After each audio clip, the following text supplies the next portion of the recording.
नमस्कार दोस्तों, कैसे हैं आप। तो भगवद गीता सीरीज़ में एक बार फिर आप सभी का स्वागत है। आज हम 15 चैप्टर का 17th श्लोक करने वाले हैं और इसे शुरू करते हैं, ज़्यादा टाइम वेस्ट नहीं करना।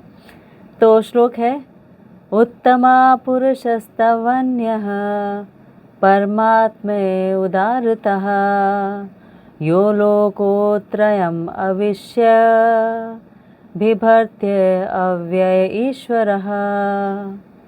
इसका अर्थ है कि besides these two there is the greatest living personality, the supreme soul, the imperishable Lord himself, who has entered the three worlds and is maintaining them।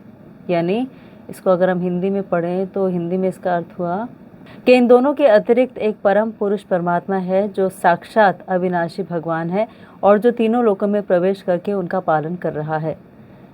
तो ये जो श्लोक है इसका भाव कठोपनिषद और श्वेताश्वतर उपनिषद में अत्यंत सुंदर ढंग से व्यक्त हुआ है। ये कहा गया है कि असंख्य जीवों के नियंता, जिनमें से कुछ बद्ध हैं कुछ मुक्त हैं, एक परम पुरुष हैं जो परमात्मा है।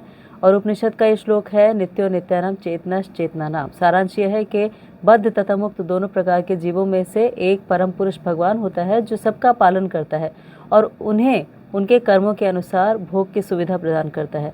वो भगवान परमात्मा के रूप में सबके हृदय में स्थित हैं। जो बुद्धिमान व्यक्ति हैं वो समझ सकते हैं और वही पूर्ण शांति का लाभ कर सकते हैं, अन्य कोई नहीं।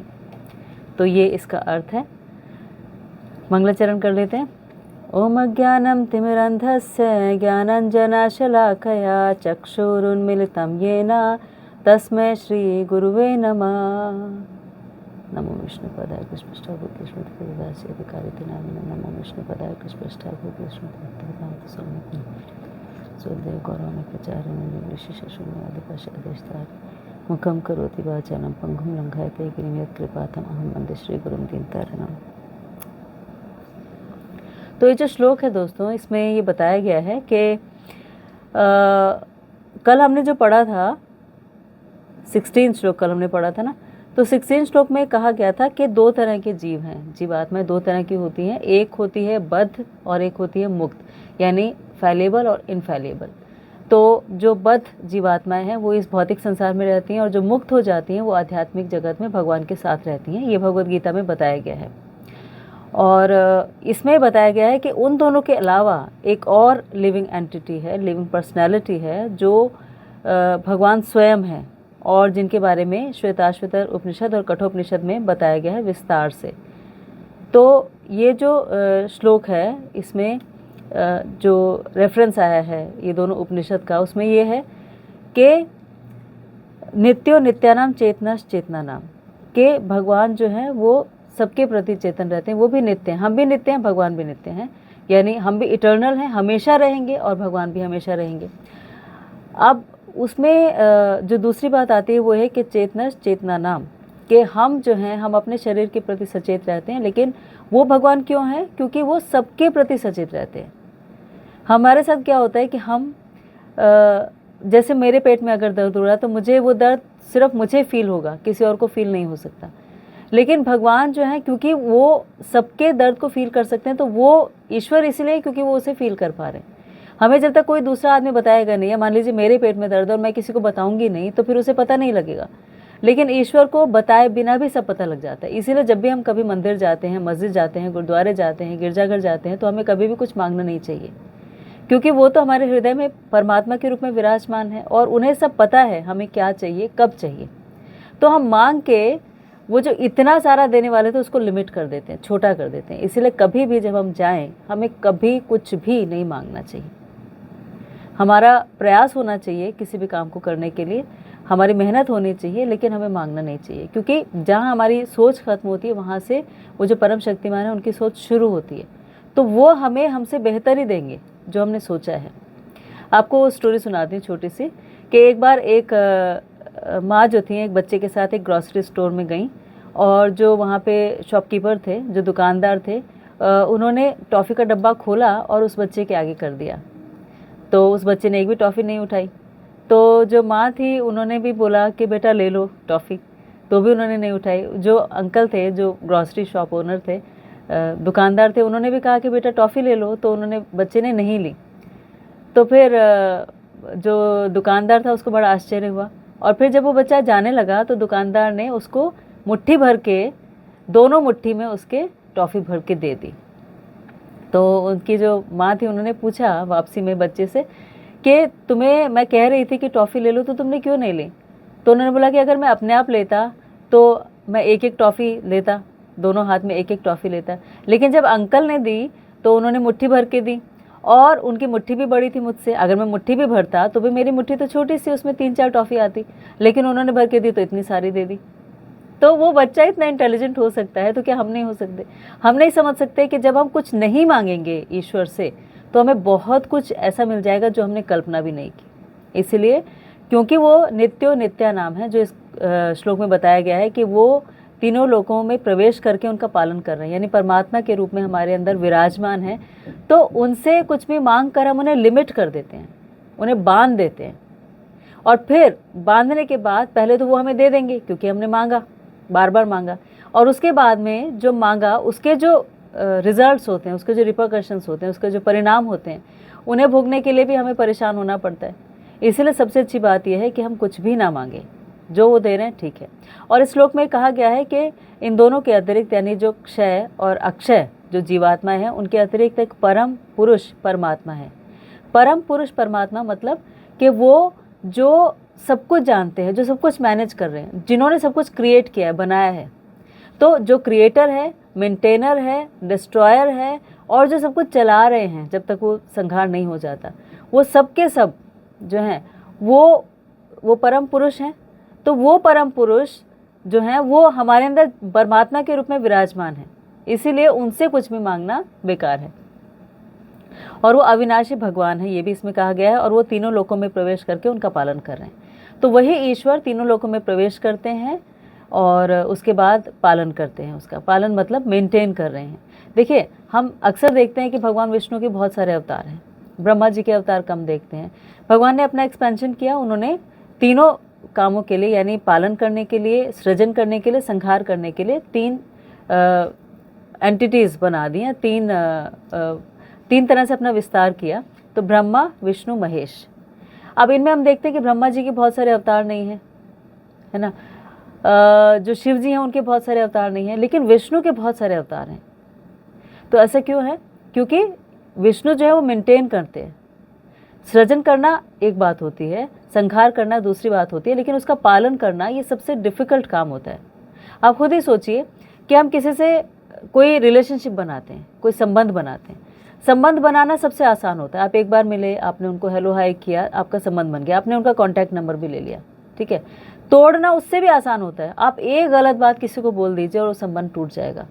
लेकिन उस संबंध को निभाना सबसे मुश्किल होता है, क्योंकि उसमें सबसे ज़्यादा एनर्जी लगती है ना, कि आपको निभाने में कभी उसकी बात सुननी पड़ेगी, कभी अपनी कहनी पड़ेगी, कभी चुप रहना पड़ेगा, कभी गुस्सा करना पड़ेगा, कभी रो लेना पड़ेगा, कभी बोर होना पड़ेगा।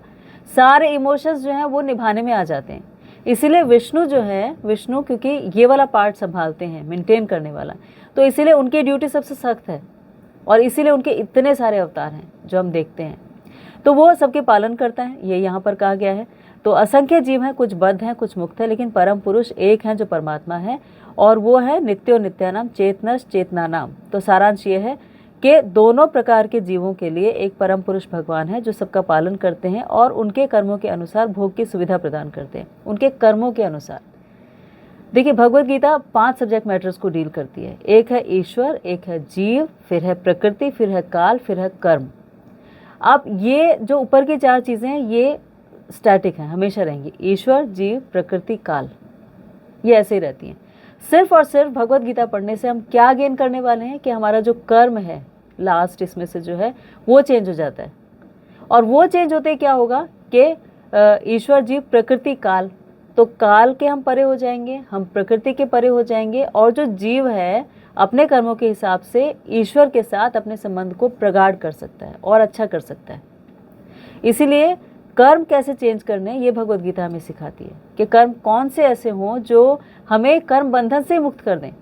हम इनएक्शन के बिना तो जी नहीं सकते, हम कुछ ना कुछ तो काम करेंगे ही करेंगे, है ना। कोई भी ऐसा नहीं है जो नहीं कर सकता कुछ भी या नहीं करता। अगर वो नहीं करता है तो वो भी एक कर्म है, वो भी उसने अपने लिए कर्म बनाया कि मुझे कुछ नहीं करना, ये भी उसका एक डिसीजन है। तो बिना डिसाइड किए, बिना कर्म किए कोई भी जी नहीं सकता। तो अगर कर्म करने हैं तो कैसे कर्म करने चाहिए, ये 3rd चैप्टर में बताया है। और कैसे वो कर्म हमें कर्म बंधन से मुक्त करते हैं, हम पाप और पुण्य दोनों से ऊपर हो जाते हैं, वो बताया है। क्योंकि देखिए, पाप भोगने के लिए भी आना पड़ेगा वापस और पुण्य भोगने के लिए भी आना पड़ेगा। इसीलिए बेस्ट ये है कि दोनों ही ना करें। और दोनों ना करें तो कैसे रहें, क्योंकि कुछ ना कुछ तो करेंगे ही ना, और कुछ ना कुछ करेंगे तो वो पाप होगा या पुण्य होगा। तो बड़ा कॉम्प्लिकेटेड सा सिस्टम है जो भगवत गीता सॉल्व करती है, समझा देती है। ये हम आगे चैप्टर्स में पढ़ेंगे। तो 2 तरह की जीवात्माएं हैं और भगवान उनका पालन करते हैं और उनके कर्मों के अनुसार सुख भोगने की सुविधा प्रदान करते हैं। तो हम जो भोग रहे हैं, जैसे कोई यातना भोगता है, किसी को कैंसर हो गया तो वो भी दुख भोग रहा है, किसी को बैठे बैठे कोई टीवी शो में पार्टिसिपेट किया और 1 करोड़ रुपया मिल गया तो वो सुख भोग रहा है, कोई कहीं पे जाके सेटल होता है, वहाँ उसे एक अच्छी अपॉर्चुनिटी मिल जाती है तो वो वहीं होके रह जाता है, जबकि वो पहले एक गाँव में रहता था, तो वो अलग तरह का सुख भोग रहा है। कोई बाहर से आके इंडिया में बस जाता है तो वो एक अलग तरह का सुख भोग रहा है। कोई बच्चा है, वो एक धनाढ्य परिवार में पैदा हुआ लेकिन उसको किसी ने अडॉप्ट कर लिया या किसी ने चुरा लिया और वो एक ऐसे परिवार में पला जहाँ पर कुछ था ही नहीं, गरीबी थी, तो वो अलग तरह के कर्म भोग रहा है। कोई बच्चा जो बहुत गरीब था, उसे किसी ने अडॉप्ट कर लिया एक रिच फैमिली ने, तो पैदा तो वो एक गरीब फैमिली में हुआ था लेकिन वो चला गया एक रिच फैमिली में, तो वो उस तरह के कर्म भोग रहा है। तो हर तरह से हम कुछ ना कुछ भोग रहे हैं, या तो दुख या सुख। तो कैसे भोगते हैं ये हमारे कर्मों पे डिपेंड करता है। और भगवान भगवत गीता में बताते हैं कि ये जो हमारे कर्म है इनको समझना बहुत डिफिकल्ट है। अर्जुन ही नहीं समझ पाए थे और भगवान ने कहा था तुम इसके बारे में बॉदर मत करो, लेकिन तुम आगे अपने फ्यूचर में कर्म कैसे सुधारोगे इसके बारे में भगवत गीता नॉलेज देती है। जो हो चुका वो तो चेंज हो ही नहीं सकता, लेकिन जो होने वाला है उसको भगवत गीता चेंज करती है। तो बुद्धिमान व्यक्ति है वही उन्हें समझ सकता है। तो उस ईश्वर को, उस परमात्मा को जो हमारे अंदर विराजमान है, उसे कौन समझ सकता है? जो इंटेलिजेंट है, जो बुद्धिमान है। और वो बुद्धिमान व्यक्ति जो है वो समझकर क्या उसे फायदा होगा कि वो शांति पूर्वक जी सकता है। तो ये इसमें बताया गया है कि वो शांति लाभ कर सकता है, अन्य कोई नहीं। इसीलिए अगर हमें शांति चाहिए, अगर हम अपने जीवन को ऐसा बनाना चाहते हैं जिसमें हम बिना किसी परेशानी के जिएं, बिना एंजाइटी के जिएं, डिप्रेशन के जिएं, बिना परेशान हुए, बिना चिंताएं किए जिएं, तो वो हमें समझना पड़ेगा कि हमारा कंट्रोल किसी भी चीज़ पे नहीं है, अपनी बॉडी पे भी नहीं है, अपने रिलेशनशिप्स पे नहीं है, अपने बच्चों पे भी नहीं है। इनफैक्ट वो भी अपनी मर्जी ही करते हैं, हम उनकी मर्जी में अपनी मर्जी मिला देते हैं।